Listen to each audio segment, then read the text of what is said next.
नमस्कार, जनता टीवी में आपका स्वागत है। मैं हूं संतोष राज पांडे।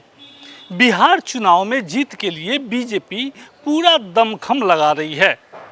इसी ओर चुनावी राजनीति को बढ़ाते हुए आज भोजपुरी स्टार पवन सिंह ने गृह मंत्री अमित शाह और उपेंद्र कुशवाहा से मुलाकात की है। पवन सिंह इस बार के चुनाव में आरा से टिकट भी पा सकते हैं। सवाल यह है कि आखिर बिहार चुनाव के लिए पवन सिंह इतने जरूरी क्यों हैं? पवन सिंह विधानसभा चुनाव में समूचे बिहार में अब प्रचार भी करेंगे। बिहार प्रभारी विनोद तावरे ने कहा कि पवन सिंह बीजेपी में थे, बीजेपी में हैं और बीजेपी में रहेंगे। आगे आने वाले बिहार चुनाव में बीजेपी और एनडीए के लिए प्रचार भी करेंगे। पवन जी बीजेपी में है, बीजेपी में रहेंगे। आदरणीय उपेंद्र कुशवाहा जी ने उनको शुभकामनाएं आशीर्वाद दिया है और आने वाले चुनाव में एनडीए के लिए पवन जी सक्रियता से काम करेंगे बीजेपी के कार्यकर्ता के नाते। उपेंद्र कुशवाहा ने पवन सिंह को लेकर जो नाराजगी थी उसको खत्म कर दिया।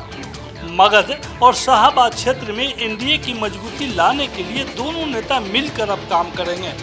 शाहबाद क्षेत्र में लोकसभा चुनाव में एनडीए का बहुत खराब प्रदर्शन रहा और इसमें पवन सिंह और उपेंद्र कुशवाहा के समर्थकों के बीच तनाव की स्थिति का बड़ा रोल रहा। इस बार विधानसभा चुनाव में उसको दूर कर देने से एनडीए को फायदा हो सकता है। बिहार में एक बड़ी फैन फॉलोइंग का आधार रखने वाले पवन सिंह का चुनावी प्रभाव जातीय और स्टारडम के संतुलन के लिए अहम भूमिका निभाता है। पूर्व बीजेपी नेता रहे सिंह को पिछले साल पार्टी से निकाल दिया गया था। अब उन्हें और उपेंद्र कुशवाहा को एक साथ लाना एक मास्टर स्ट्रोक के रूप में देखा जा रहा है। जाति आधारित वोट बैंक के लिए काफी अहम माना जा रहा है पवन सिंह को। काराकाट लोकसभा के शाहबाद में जातिगत समीकरण एक अहम कारक है। यहाँ पर 2020 के विधानसभा चुनावों में एनडीए को कुल 22 सीटों में से सिर्फ 2 ही सीटों पर जीत मिली थी। विशेषज्ञों का मानना है कि पवन सिंह की बगावत की वजह से बीजेपी को आरा, काराकाट, औरंगाबाद और बक्सर लोकसभा सीटों पर हार का सामना करना पड़ा था।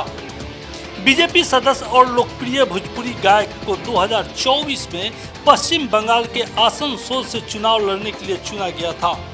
बाद पार्टी में उन्हें नाम वापस लेने के लिए कहा गया। जब पार्टी ने उन्हें बिहार से उम्मीदवार बनाने से इनकार किया तो पवन सिंह ने काराकाट सीट से निर्दलीय उम्मीदवार के रूप में चुनाव लड़ा।